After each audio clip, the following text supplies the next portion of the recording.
જૂનાગઢમાં શિક્ષણના નામે વેપલો અને ગેરરીતિનો પર્દાફાશ થયો છે। ગુજરાત એજ્યુકેશન નામની ઓફિસમાંથી સ્કોલરશીપનું આખું કૌભાંડ ઝડપાયું છે।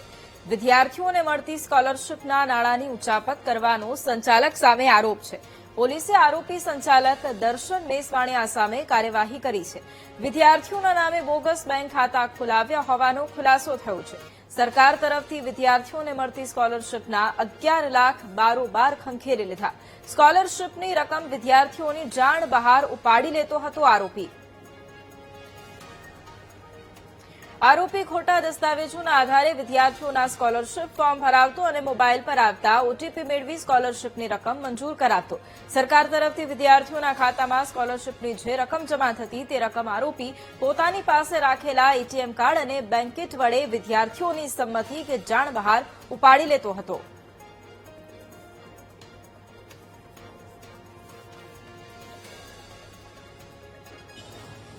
એમાં વિદ્યાર્થીઓના અસલ શૈક્ષણિક દસ્તાવેજો તથા આધાર કાર્ડ મેળવી લેતો। ત્યારબાદ વિદ્યાર્થીઓના બેંક એકાઉન્ટમાં જૂના ખાતા હોય આ ખાતા છે એ નહીં ચાલે એવું કહી અને એનો બેંકમાં છે અલગથી બાયોમેટ્રિક અને ઓટીપીની મદદથી છે એકાઉન્ટ ઓપરેટ કરાવતો।